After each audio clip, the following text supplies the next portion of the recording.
Hello class 9th, welcome to learn with Zenith Guru. मैं हूं निकी पंडित और आज की क्लास में हम करेंगे इंडेक्स क्वेश्चन। ठीक है, पिछली क्लास में हमने जो जो थ्योरी पढ़ी थी उसी पे बेस्ड आज के क्वेश्चन होने वाले हैं। स्टार्ट करते हैं फर्स्ट क्वेश्चन से। तो हमारा पहला क्वेश्चन है, the mass per unit volume of a substance is called density. आपको पता है डेंसिटी क्या होता है? Mass upon volume. यहां पे मैं लिख देती हूं डेंसिटी का formula. Density is equal to mass upon volume, यानी कि जिस भी सब्सटेंस का मास ज्यादा होगा उसकी डेंसिटी ज्यादा होगी। ठीक है, और अगर किसी सब्सटेंस का वॉल्यूम ज्यादा होगा तो उसकी डेंसिटी कम होगी। यहाँ पे क्या है, mass is directly proportional to density and volume is inversely proportional to density. ठीक है, ये इसका इनवर्सली प्रोपोर्शनल है और ये इसका डायरेक्टली प्रोपोर्शनल है। ओके, डेंसिटी पता चल गया। Arrange the following in order of increasing density. हमें इनको अरेंज करना है in terms of increasing density. तो सबसे पहले क्या लिखेंगे, जिसकी सबसे कम डेंसिटी है, फिर उससे ज्यादा, फिर उससे ज्यादा। ठीक है, क्या है एग्जाम्पल्स में? Air exhaust from chimneys, Honey, water, chalk, cotton and iron. In examples को हमें अरेंज करना है। तो सबसे पहले क्या होगा, एयर, क्योंकि वो गैसियस है, लाइट वेट है, उसका मास इतना ज्यादा नहीं होता है। तो सबसे पहले तो हमारा आ जाएगा एयर। एयर का सबसे कम है। उसके बाद देखो एग्जॉस्ट फ्रॉम चिमनी, ये भी एयर ही है एक काइंड का। तो यहाँ पे क्या हो जाएगा, एग्जॉस्ट है, एक्सचेंज हो गई, एग्जॉस्ट है, एग्जॉस्ट फ्रॉम चिमनी। ठीक है, इसके बाद क्या होगा, देखो Honey, water, chalk, cotton and iron. तो इन सब में से जो लाइट वेट है वो क्या है, कॉटन है। कॉटन बहुत ज्यादा लाइट वेट होता है, उसके अंदर एयर ट्रैप्ड होते हैं। क्लियर है?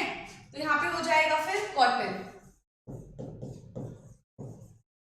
कॉटन के बाद क्या है, अब बचा हमारा वाटर, हनी और चॉक एंड आयरन। देखो आयरन तो सबसे ज्यादा हार्ड है तो ये तो लास्ट में आएगा। ठीक है, कॉटन के बाद अब हमारा आता है वाटर। वाटर की डेंसिटी कॉटन से ज्यादा होगी। अब वाटर के बाद आता है हमारा हनी, क्योंकि हनी थिक होता है एज कंपेयर टू वाटर, तो उसकी डेंसिटी भी ज्यादा होगी। इसके बाद है हनी। ठीक है, हनी के बाद आएगा चॉक, क्योंकि ये सॉलिड है, और इसके बाद आएगा लास्ट आयरन।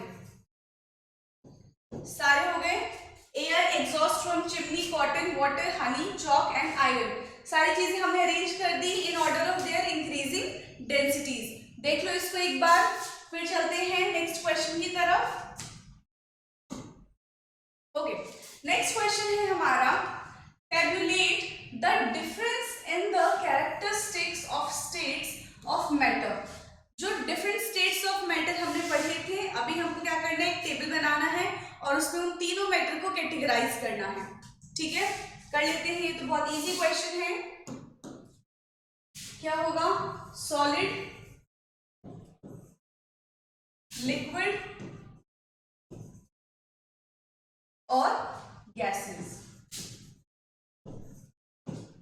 ठीक है, सबसे पहला अगर हम शेप की बात करें, ठीक है, तो सॉलिड का शेप क्या होता है, हमेशा फिक्स रहता है। तो सॉलिड में हम क्या लिखेंगे, फिक्स्ड शेप। ठीक है, पहला फिक्स्ड शेप। वही अगर हम लिक्विड की बात करें तो क्या लिक्विड का फिक्स शेप होता है? नहीं। अगर मैंने 1 लीटर पानी लिया, उसको बॉटल में रखा तो बॉटल की शेप ले लेगा, उसको मैंने बीकर में रखा तो बीकर की शेप ले लेगा। तो यहाँ पे लिक्विड के लिए क्या हो जाएगा, नो फिक्स्ड शेप। उसके बाद है गैशियस का। गैशियस का बताओ, गैशियस का भी कोई फिक्स शेप नहीं होता है। जितने बड़े रूम में हम गैस को स्प्रेड कर देंगे वो उतना स्प्रेड हो जाएगा। ठीक है, तो इसका भी क्या हो जाएगा, नो फिक्स्ड शेप। ठीक है, ये हो गया है। नेक्स्ट क्या हो सकता है अगर हम वॉल्यूम की बात करें, ठीक है, तो गैसियस के लिए भी कोई फिक्स वॉल्यूम नहीं होता है। ठीक है, इसमें भी क्या है, जितने बड़े हम कंटेनर में रख देंगे वो उतना वॉल्यूम ऑक्यूपाई कर लेगा, तो इसमें हो जाएगा नो फिक्स्ड वॉल्यूम। वही अगर लिक्विड की बात करें तो लिक्विड में फिक्स वॉल्यूम होगा या नहीं। अभी मैंने बताया था कि अगर मैं 1 लीटर पानी लेती हूँ, उसको कहीं पे भी डाल दो, चाहे फर्श पे डाल दो, कंटेनर में डाल दो, वाटर में डाल दो, रहेगा तो 1 लीटर ही, चेंज थोड़ी हो जाएगा। तो लिक्विड में वॉल्यूम हमेशा फिक्स रहता है, तो इसमें क्या हो जाएगा, फिक्स वॉल्यूम। और अगर सॉलिड की बात करें तो सॉलिड में तो सारी चीजें फिक्स ही होती है, तो इसमें क्या हो जाएगा, यहाँ पे भी हमारा हो जाएगा फिक्स वॉल्यूम।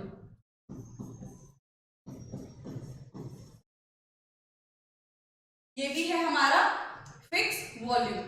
ठीक है, अब थर्ड अगर हम बात करें तो जो सॉलिड होता है उनके बीच में जो स्पेस होता है वो बहुत ज्यादा कम होता है, उनके पार्टिकल्स बहुत क्लोजली पैक्ड होते हैं। ठीक है, तो जो इंटरमॉलिक्यूलर स्पेस है वो बहुत ज्यादा कम होगा। ठीक है, intermolecular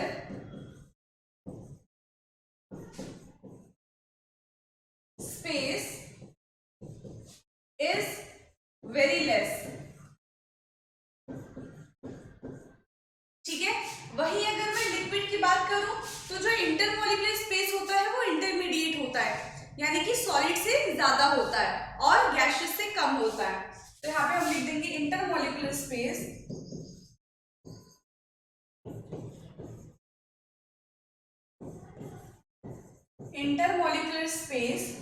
is more than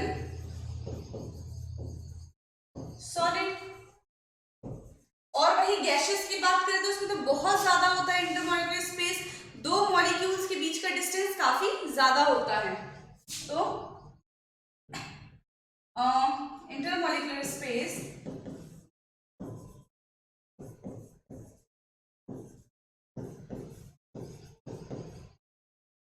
is more than solid and liquid। जो यहाँ पे इंटरमॉलिक्यूलर स्पेस होता है वो ज्यादा होता है सॉलिड और लिक्विड से भी। ठीक है, इसके बाद अगर हम बात करें फोर्स की, तो सॉलिड के बीच में, सॉलिड के जो पार्टिकल्स होते हैं उनके बीच में बहुत ज्यादा फोर्स होता है। ठीक है, हाई फोर्स ऑफ अट्रैक्शन होता है। तो यहाँ पे क्या है, molecules are tightly packed,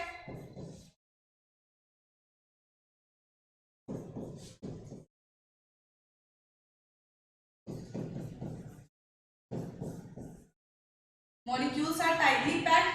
ठीक है, intermolecular forces of attraction is very high, intermolecular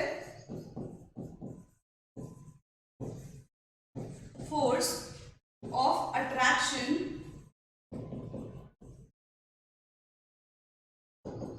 is very high।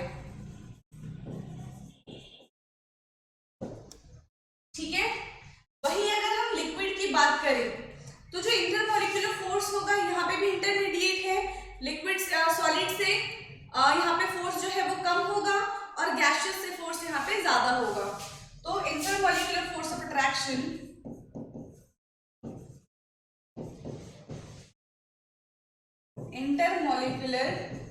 Force of attraction is less than solid। और अगर गैसियस की बात करें तो very weak intermolecular forces of attraction. ठीक है, यहाँ पे क्या है, वीक इंटरमॉलिक्यूलर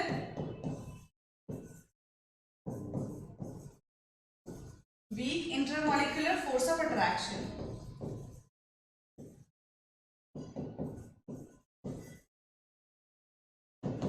ठीक है, तो ये हमारा था गैसियस के लिए। और भी प्रॉपर्टी है उसको भी देख लेते हैं एक बार हम। इसके बाद और क्या हो सकता है, अगर मैं कंप्रेसिबिलिटी की बात करूं तो सॉलिड्स आर नेग्लिजिबल कंप्रेसिबल। ठीक है, तो पे सॉलिड ही था, यहाँ पे हमारा लिक्विड और ये गैशियस। ठीक है, तो इसमें क्या हो जाएगा, सॉलिड आर नेग्लिजिबल कंप्रेसिबल। लिख लेते हैं, सॉलिड में हमारा क्या हो जाएगा, नेग्लिजिबल कंप्रेसिबल।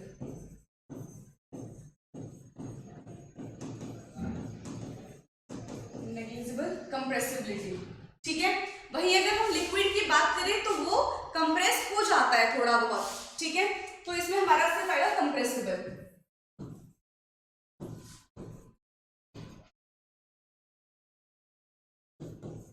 ये हमारा हो जाएगा कंप्रेसिबल।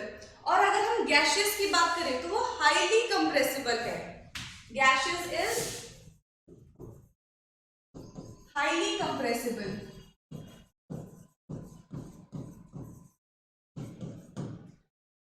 ओके, इसके बाद जो सॉलिड्स होते हैं वो कैसे होते हैं, रिजिड होते हैं। वही जो लिक्विड और गैशियस होते हैं उनका नेचर होता है फ्लूइड का, वो फ्लो करते हैं। तो सॉलिड हमारे कैसे होते हैं, रिजिड। जो लिक्विड होता है वो हमारा फ्लूइड होता है, और जो गैशियस होता है वो भी फ्लूइड ही है। अब इन सब के एग्जांपल्स क्या हो जाएंगे, सॉलिड का एग्जांपल है जैसे चेयर, फैन, बुक, ये सारे सॉलिड्स के एग्जांपल हो गए। लिक्विड का क्या एग्जांपल हो जाएगा, जैसे हनी, वाटर, ब्लड, ये लिक्विड्स के एग्जांपल हो गए। गैसेस का क्या एग्जांपल है, N2 गैस, O2 गैस और H2 गैस। ऐसे जितने भी गैसेस होते हैं वो गैस के एग्जांपल्स हो जाएंगे। ठीक है, तो हमने आप क्या करोगे फिर नोटबुक में टैबुलर फॉर्म में सारे पॉइंट्स इसमें मेंशन कर दोगे। क्लियर है, अब चलते हैं इसी क्वेश्चन के नेक्स्ट पार्ट पे। नेक्स्ट पार्ट क्या है, comment upon the following rigidity, compressibility, fluidity, filling a gas container, shape, kinetic energy and density. इन सब के बारे में हमें बताना है। ठीक है, इन सबको एक्सप्लेन करना है क्या होते हैं ये। तो सबसे पहला है रिजिड, यहाँ पे है रिजिडिटी। तो देखो रिजिडिटी क्या होता है, अगर मैं किसी भी सॉलिड सब्सटेंस पे फोर्स लगाऊंगी, जैसे कि ये पेन है, इस पे मैंने फोर्स लगाया तो इसने अपनी जो शेप है, जो इसका साइज है, उसको मेंटेन रखा, उसको चेंज होने से रोका। तो ये खासियत होती है कि ये सब्सटेंस जो है वो रिजिड है, इसने अपना शेप चेंज नहीं किया जब मैंने इस पे एक्सटर्नल फोर्स अप्लाई किया। ठीक है, उसको हम बोलते हैं रिजिडिटी। तो यहाँ पे क्या हो जाएगा, when we apply any external force, when we apply any external force on a substance,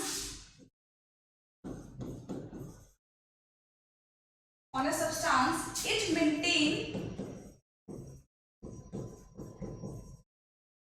maintain its shape and size. When we apply any external force on a substance, then it maintains its shape and size. That particle, that substance comes under rigidity. ठीक है, वैसे substance किसके अंदर आएंगे, rigidity के अंदर आएंगे। Clear है। सेकंड है हमारा कंप्रेसिबिलिटी। सेकंड है कंप्रेसिबिलिटी।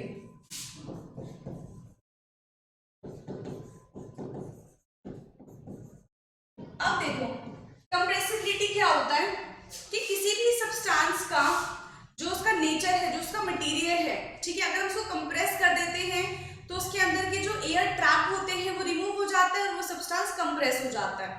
क्लियर है। और उसके जो पार्टिकल्स होते हैं वो क्लोज आ जाते हैं, उसको हम बोलते हैं कंप्रेसिबिलिटी। ठीक है। व्हेन वी अप्लाई, इसमें क्या हो जाएगा, when we apply any external force,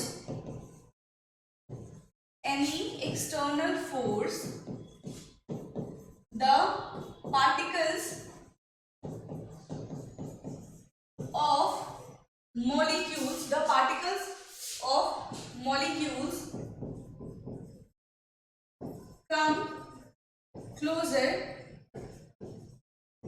particles of molecules come closer, and it compress। ठीक है। जैसे स्पॉन्ज हो गया, तो स्पॉन्ज किसका एग्जाम्पल है तो वो सॉलिड का, बट उसके अंदर क्या होते हैं, होल्स होते हैं। तो उस होल्स में एयर ट्रैप होता है, हम जैसे उसको कंप्रेस करेंगे तो स्पॉन्ज के जो पार्टिकल्स है वो पास में आ जाएंगे और जो भी एयर उसमें ट्रैप हुआ था वो रिलीज हो जाएगा। ठीक है। तो ये हमारा हो गया कंप्रेसिबिलिटी। इसके बाद है filling a gas container. Third है हमारा फिलिंग अ गैस कंटेनर। इसमें क्या होगा, देखो, जो गैसियस के पार्टिकल्स होते हैं, ठीक है, उनकी काइनेटिक एनर्जी बहुत ज्यादा होती है। तो अगर मैं गैस पार्टिकल्स को एक कंटेनर के अंदर फिल कर दूं तो क्या करेंगे, उनकी काइनेटिक एनर्जी ज्यादा होने की वजह से वो रेंडम मूव करेंगे। ठीक है। और पूरे कंटेनर में फैल जाएंगे और पूरे कंटेनर में भर जाएंगे। ठीक है। तो हम इसको ऐसे एक्सप्लेन कर सकते हैं। क्या लिखेंगे हम फिलिंग अ गैस कंटेनर में, तो gases have high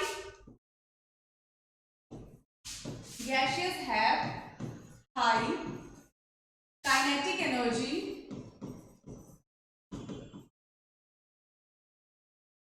gaseous have high kinetic energy, it vibrates and moves randomly in container. It vibrates and moves randomly in container and take the shape of container in which it's kept। जिसमें भी उसको हम रखेंगे, जिस भी container में हम उसको रखेंगे वो उसका शेप ले लेगा और उसको पूरा फिल कर देगा। ठीक है। उसके बाद है इसके बाद था हमारा शेप।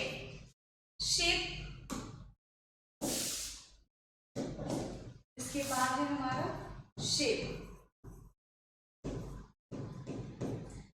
में क्या होगा, देखो, अगर शेप की मैं बात करूं तो यहाँ पे हम सॉलिड की बात करते हैं, क्योंकि सॉलिड लिक्विड गैस में एक सॉलिड ही है जो अपना शेप को मेंटेन रखता है। ठीक है। तो यहाँ पे क्या हो जाएगा, solid maintain its shape and it's also called rigid, इसलिए हम उसको रिजिड भी बोलते हैं। उसके बाद क्या है, शेप के बाद है काइनेटिक एनर्जी एंड डेंसिटी। ठीक है। दूसरा पेन ले लेते हैं, kinetic energy.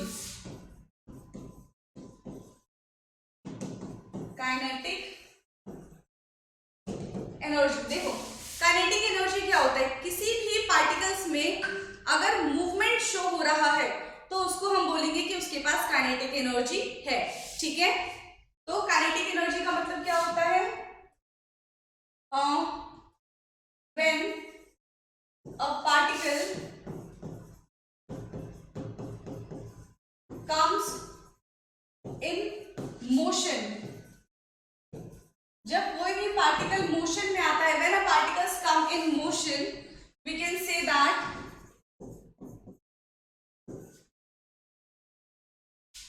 we can say that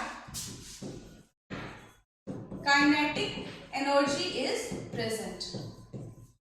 ठीक है, कोई भी मूविंग पार्टिकल्स होगा, अगर मैं अपने हाथ भी ऐसे हिला रही हूँ that means my hand have kinetic energy. ठीक है, अगर मैं चल रही हूँ तो मेरे अंदर काइनेटिक एनर्जी है. किसी भी मूविंग पार्टिकल्स को हम बोलेंगे कि उसके पास काइनेटिक एनर्जी है. क्लियर है इतना? देख लो इसको एक बार. इसके बाद है हमारा डेंसिटी.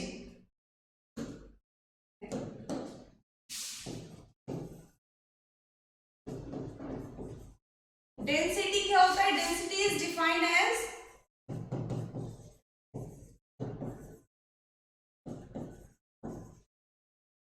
मास पर वॉल्यूम. ठीक है, तो जिसका मास ज्यादा होगा उसकी डेंसिटी ज्यादा होगी. डेंसिटी सिंपली मास पर वॉल्यूम. फॉर्मूला क्या है डेंसिटी का? सिंपल है, मास अपॉन वॉल्यूम. ठीक है, तो हमने सेकंड क्वेश्चन भी कंप्लीट कर लिया. अब हम चलते हैं थर्ड क्वेश्चन पे. तो थर्ड क्वेश्चन है हमारा, a gas fills completely the vessels in which it is kept. देखो, अभी हमने थोड़ी देर पहले ऐसा ही क्वेश्चन डिस्कस किया था गैसेस वाला. गैस की टेंडेंसी क्या होती है? उसके पास हाई काइनेटिक एनर्जी होता है, तो जिस भी कंटेनर में उसको रखेंगे वो उसको फिल कर देगा. ठीक है, इसका क्या आंसर हो जाएगा? A gas, answer A, a gas fills completely the vessels in which it's kept because gases have high kinetic energy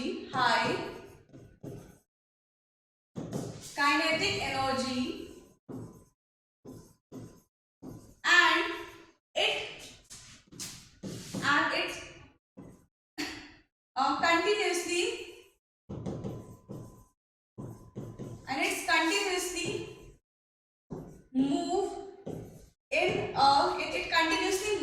a given continuously move in a container in which it's kept. ठीक है, and fill that container. Clear है? जिस भी container में या फिर जिस भी कंटेनर और वेसल, जिस भी कंटेनर में या फिर जिस भी वेसल्स में हम उसको रखेंगे वो उसको फिल कर देगा. क्लियर है? देख लो इसको एक बार.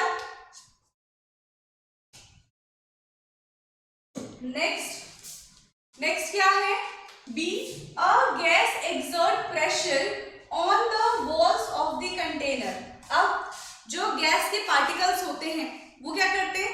कंटिन्यूअसली जो कंटेनर का कंटेनर्स के जो वॉल्स होते हैं उसमें कंटिन्यूअसली वो हिट करते रहते हैं. क्योंकि गैस का काम ही है मूव करना. अब देखो, जैसे कि यहाँ पे मैं एक कंटेनर बना दूं,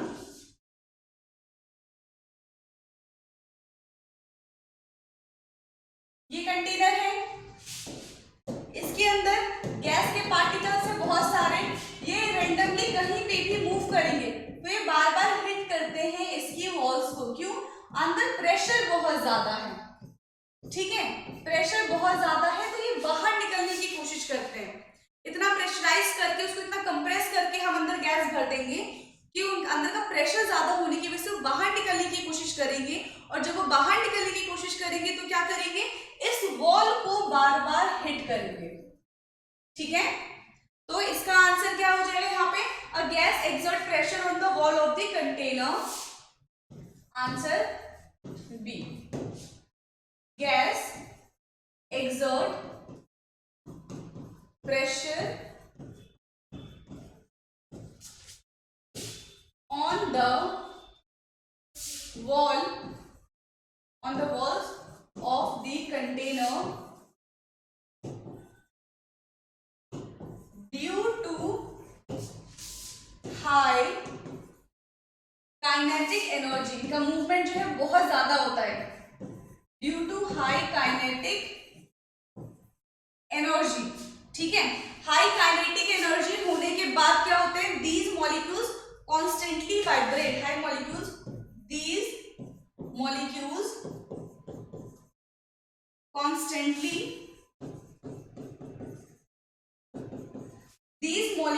constantly vibrate।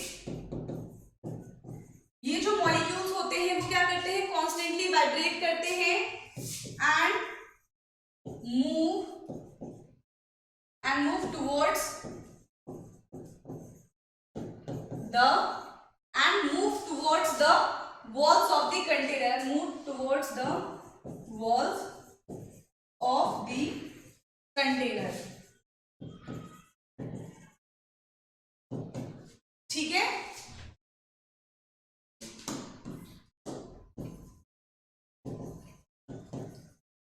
कंटेनर क्लियर है। देख लो इसको एक बार। इसके बाद इसका सी पार्ट क्या है, a wooden table should be called a solid. Wooden table को हम सॉलिड क्यों कहते हैं, देखो जो वुडन टेबल है उनके बीच के उनके जो पार्टिकल्स है वो इतने ज्यादा स्ट्रांगली एक दूसरे से अटैच है।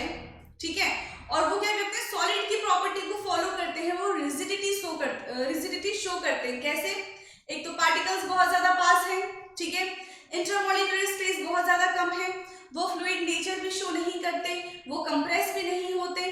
तो ये सारी प्रॉपर्टी किसको शो करती है, सॉलिड्स को शो करती है। तो यहाँ पे क्या हो जाएगा, wooden table should be called as a solid. Wooden table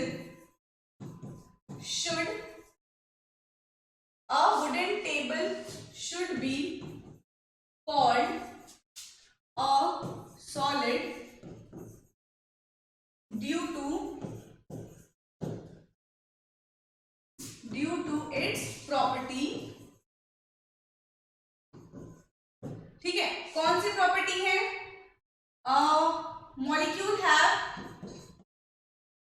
molecules have high force of attraction। molecules have high force of attraction, पहला तो ये। ठीक है, दूसरा क्या है, intermolecular space is very less. दूसरा है intermolecular space is very less.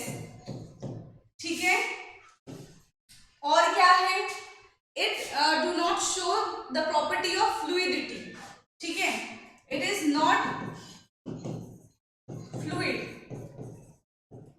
ये फ्लूइड भी नहीं है। ठीक है, इट डजंट शो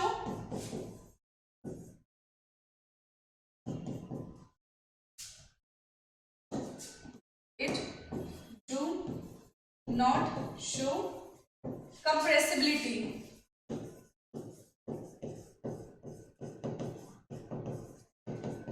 ठीक है, so it shows all the property of solid।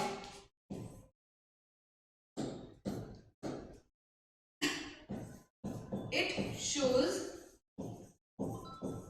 all the property of solid। ठीक है, ये सारी सॉलिड की प्रॉपर्टी को शो कर रहा है, that's why wooden table, we can say that the wooden table is a solid और अ रिजिड। ठीक है, नेक्स्ट है इसका D part. We can easily move our hand in air, but to do the same through a solid block of a wood we need a karate expert. ठीक है, air में हम easily अपना हाथ ऐसे ऐसे कैसे भी कर लेते हैं, लेकिन यही में वुडन ब्लॉक, अगर मैंने इस पेन को लिया है, ठीक है, फिर इसकी जगह कोई भी मैंने वुडन ब्लॉक लिया, तो इसके आर पार मैं अपना हाथ नहीं कर पाऊंगी। उसके पीछे का क्या रीजन है? देखो, उसके पीछे का भी सेम ही रीजन है। अब तक हम सॉलिड लिक्विड गैस ही पढ़ते हुए आ रहे हैं, उसी की प्रॉपर्टी देख रहे हैं, इसमें भी सेम प्रॉपर्टी लगेगी। गैसेस की क्या प्रॉपर्टी होती है? उसके जो मॉलिक्यूल्स होते हैं वो बहुत ज्यादा दूर दूर होते हैं, तो हम इजीली मूव कर सकते हैं वहां पे, ठीक है। और दूसरा क्या है कि उनका जो फोर्स ऑफ अट्रैक्शन है वो भी बहुत वीक है, तो वो इजीली ब्रेक हो जाता है। वहीं अगर हम सॉलिड की बात करें तो सॉलिड में बहुत हाई फोर्स ऑफ अट्रैक्शन से मॉलिक्यूल अटैच होते हैं, ठीक है, और उनके बीच का जो स्पेस है वो भी बहुत कम होता है, इसीलिए उसको ब्रेक करने के लिए हमें किसी हार्ड सब्सटेंस की जरूरत पड़ती है या फिर कराटे एक्सपर्ट्स की। कराटे एक्सपर्ट्स क्या करते हैं? एक बार में उसको ब्रेक कर देते हैं, तो उनकी अपनी टेक्निक्स होती है, ठीक है। तो यहाँ पे क्या हो जाएगा आंसर डी में? Answer D, we can easily move our hand in air, we can easily move our hand in air due to weak force of attraction, due to weak force of attraction and molecules are and large space between the molecules, ठीक है। we can easily move our hand in air due to the weak force of attraction, क्योंकि वहां पे weak force of attraction है, and large space between the molecules, okay। but in a solid there is high force of attraction, there is high force of attraction,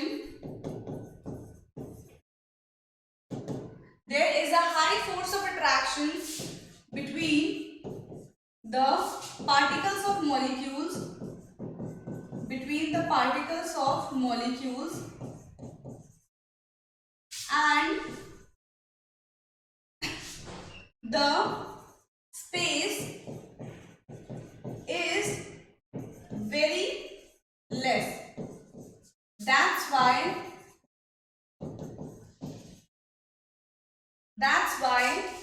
we need karate expert. That's why we need karate experts. That's why we need karate expert. That's it. Okay. Clear है ये? अब चलते हैं आज की class का last question पे। Last question क्या है? Liquid generally have lower density as compared to solid, but you must have observed that ice float on water. Find out why. देखो क्या है, आइस जनरली क्या होता है? सॉलिड है और वाटर है लिक्विड। तो अभी हमने देखा कि solid have higher density than the liquid, ठीक है, बट यहाँ पे उल्टा हो रहा है। उसके पीछे का क्या रीजन हो सकता है? आप सबने आइस देखा है, आइस, और आप उसको फ्लोट करवा के भी देख सकते हो। आइस के पीछे का क्या रीजन होता है? जब वो बर्फ जम जाती है तो उनके बीच में ना उनके बीच में होल्स हो जाते हैं, ठीक है, और होल्स हो जाते हैं तो उसके बीच में एयर ट्रैप हो जाता है, तो स्पेस तो फिल हो जाती है, लेकिन एयर का जो वेट है बहुत ज्यादा कम होता है, और केज लाइक स्ट्रक्चर बनाने की वजह से वो लाइट वेट हो जाते हैं, ठीक है। तो यहाँ पे वो उसके ऊपर इसलिए फ्लोट करते हैं due to its cage like structure. इसमें क्या हो जाएगा? Liquid generally have lower density as compare to solid, but you must have seen that ice float on water. तो हम यहाँ पे लिखेंगे answer 4, ice floats on water. Ice floats on water due to its structure. Ice का जो structure है उसकी वजह से वो सपोर्ट करता है। क्या हो जाएगा? Ice have cage like structure, cage like, eyes have cage like structures and lots of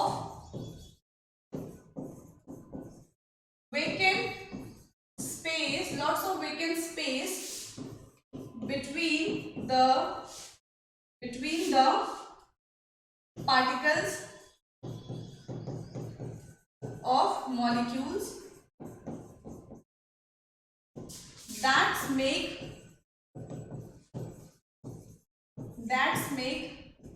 ice, lots of vacant space between the particles that make ice float on water. ठीक है, तो स्पेस होने की वजह से वो खोखला हो जाता है, उसकी वजह से वो पानी पे तैर सकता है। ठीक है, ये इसका आंसर हो जाएगा फोर्थ वाले का। तो जितना भी हमने लास्ट क्लास में पढ़ा था उससे रिलेटेड हमने इन टेक्स्ट क्वेश्चन कर लिए हैं। नेक्स्ट क्लास जो हमारी होगी वो थ्योरी की क्लास होगी। तो फिर मिलते हैं नेक्स्ट क्लास में। आज की क्लास के लिए इतना ही। Okay, thank you.